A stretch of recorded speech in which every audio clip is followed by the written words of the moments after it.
Good afternoon, ladies and gentlemen, and welcome to another Propagandacast with me, Imperial Dane. And today we have for you a 1 vs 1 on Egletons. Yes, indeed, it is that same map again. Going to have another look at it, and of course we'll be having some more discussions on how it is played. It's of course slightly reminiscent of Angerville, with the dividing road right through it, some nice points and a lot of fuel in one side. But this time it is a bit differently, since the 2 victory points are in the lesser defensible side, whereas all the resources are in the more defensible side. So of course that makes a rather different distinction than before, where real resources were in fact rather more equal, but victory points were of course in the slightly more defensible position, which could of course ensure that if you took the right side of the map, then of course you'd have a slightly easier time this time around. Though if you want to hold both victory points, you will be facing some more troubles in this case around, since you don't actually have any sort of natural strong points, whereas if you're going for the fuel, there are plenty of buildings to sort of help you. But at the same time, as we saw in the last match I showed on this map, of course that does not automatically provide you with protection. Of course it just makes it easier if you make the effort. Of course he didn't make it, the last chap. Now let's go have a look at the opponents who shall be fighting over this piece of French countryside. In the southern corner we are having Cr0m. Yes, Cr0m, God of Steel or something like that. Hauptsturmführer Cr0m of the 1st SS, as they are making their way towards Mortain. Shall they succeed? Only time will tell. We do see the Kettenkraut there, and of course a few flak feelings protecting the base. A bit of a unique feature with Panzer Elite bases. It's also one of the more effective, but again it can be sort of sniped, which is a bit of a problem. In the northern corner we are having the TheTrueDictator. Yes, we have seen him before. The TrueDictator leading the 1st Infantry forces and in division, and he certainly seems like a bit again an eccentric, a bit like Patton. Otherwise I'm not entirely sure why he'd be the TrueDictator in the American army. Nonetheless, let's get on with this, shall we? Crack open some skulls, Hun or Cowboy. That's a bit odd, not doing much for that Kettenkraut right from the beginning. We are seeing the usual barracks start up from the Americans. Interesting bit about these machine gun emplacements, they don't actually cover quite fully, and of course someone could sneak through there, but at the same time this placement of the barracks, as you may notice, does in fact make it harder though, so it's in fact not a badly placed barracks. So such things can be kept in mind. These flak feelings still have a bit more of advantage, but at the same time there's no way they can cover this entire breadth of the map. Panzer Grenadiers marching up. We'll probably be seeing some Gewehr 43s for these veteran troops of the 1st SS Leibstandarte, formed out of the bodyguard of der Führer himself. Was the 1st SS division, as the name sort of implies, but at the same time they're also the 2nd one, Das Reich, and the 3rd one, Totenkopf, which was in fact created from the guards of concentration camps, and as you might have guessed, they weren't exactly the most cheerful fellows, or very nice at all. 1st Rifleman team hitting the field, engineers sort of marching out, going for this strategic point right away, ignoring the munitions point, and then going straight for the fuel. Interesting for sure. Panzer Grenadiers marching in larger force on the eastern part of the map.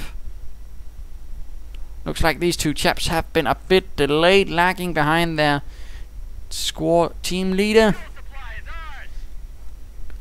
And apparently going backwards again now. I'm not entirely sure what's going on though. Generally you want to keep your Panzer Grenadiers together in the beginning. You don't want them to be caught separated, which could easily end up very badly then, as they can then be easily overpowered, since they are again only 3 men. Yes, they are powerful troops, but only work when they work in tandem, when they work in unison. And engineers coming under fire from the elite Panzer Grenadiers.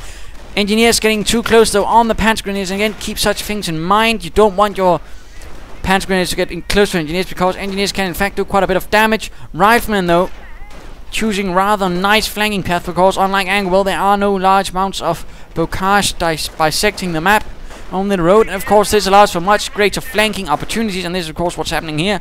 Panzer Grenadiers getting rather nicely flanked, 1 down already, and now Riflemen moving in from the north, catching some of these Panzer Grenadiers on the wrong side of the small bastion here of sandbags and branches or something. I'm not entirely sure. But of course, again, heavy cover is directional. So of course, these chaps are awfully exposed now to these riflemen who are in light cover. In fact, Panzer Grenadiers trying to get in, but are now surrounded from all sides. This is not looking good for them. This is in fact a clever maneuver from the TheTrueDictator, really applying pressure from all sides. And now these Panzer Grenadiers, oh dear, Panzer Grenadiers, he might in fact be lost. Oh dear, there we go. In fact, and Veterancy 1, only 3 minutes into the game, and he has already scored Veterancy 1 for his riflemen through this rather brilliant maneuver. Panzer Grenadiers team forced to retreat again. Something to keep in note: if you can flank, do it. And of course, Egletons really lends itself quite well to it, because it's going to be much harder to actually sort of establish any sort of defensive line without a lot of work, which of course the Panzer Grenadiers can't, since they can't lay down barbed wire or sandbags, leaving them in a bit of a lurch. And there we go again, catching them between two rather nasty points. Riflemen in heavy cover, and of course the riflemen then sneaking in through the ditches, providing light cover, and then getting close on those Panzer Grenadiers and opening fire. This is rather brutal fare from the TheTrueDictator already this early on. The Panzer Grenadiers really getting beaten up, and Gewehr 43 equipped Panzer Grenadiers will have to be rather quick on their feet and barely manage to get out of there. But these two other chaps are in a terribly exposed situation. In fact, another one probably will go down soon. Further Panzer Grenadiers being marched in, but this is really not the sort of situation he should have been in. In the first place, he should have retreated. My goodness, Veterans 1 for these riflemen as well. Panzer Grenadiers moving in from the southern bastion does manage to slightly force these riflemen away, or perhaps these riflemen just don't care. I cannot say, but no, apparently they didn't care and are trying to move towards this point. This, of course, could turn out to be a turning point for Cr0m if he could easily also take out this team, because even losing a Veterans 1 team this early on could be devastating. But again, not even 5 minutes have passed, and through rather bold actions, he has in fact secured 2 rifleman teams with Veterans 1. This again shows how good it is to just kill Panzer Grenadiers, because they really give your troops a lot of veterancy compared to, say, a Volksgrenadier. Panzer Grenadiers further Gewehr 43s being equipped, in fact, rather opting heavily on these semi-automatic rifles. Riflemen now in a slightly unfortunate position compared to these Panzer Grenadiers, and are standing out in the open, taking quite a bit of fire. This could certainly actually turn out well for those Panzer Grenadiers. And another rifleman is down as they charge the sandbags. And another going down, yes indeed, only leaving 2 behind, forcing those to retreat. The Panzer Grenadiers with 5 kills will need reinforcements though most swiftly, or just retreat while fresh troops are moving in. A lot of Panzer Grenadiers already on the field. Not much map though, particularly not fuel, which on the other hand the good, well not good TheTrueDictator, but you know, has secured with his 1st Infantry Division, really putting on the pressure on the troops of the 1st SS, really blasting away though. Much stronger position, but again some sort of sneaky flanking maneuver could do quite a bit of damage. And again, if for example he had gone for some sort of pineapple grenade upgrade here, this would be an excellent spot to use it. Really dropping a few grenades here could do one hell of a lot of damage. And Panzer Grenadiers though leaving cover, moving out into the open, hoping to perhaps pressure out these riflemen. That's a bit of a bad move. Still holding out though, and these riflemen are really taking a beating. Quite a lot of casualties now. One team almost down to 1 man. Another one also the same. Fresh rifleman team though on the field flanking these Panzer Grenadiers. But the rest of their comrades are firing away. Will have to retreat, those chaps. Oh dear, oh dear. Will they make it out of... Oh my goodness, another Panzer Grenadier team is lost. That's 510 manpower lost in teams that cannot be recovered at all. That's really bad. And we are finally seeing some sort of upgrade. Logistique Company. Question is, of course, what will he be going for? And why are his Panzer Grenadiers just hanging about here, not trying to seize some territory? Perhaps going for this point would be a good move to sort of deny fuel. And we are seeing a supply yard up. Riflemen getting reinforced. And Panzer Grenadiers still standing around doing absolutely nothing.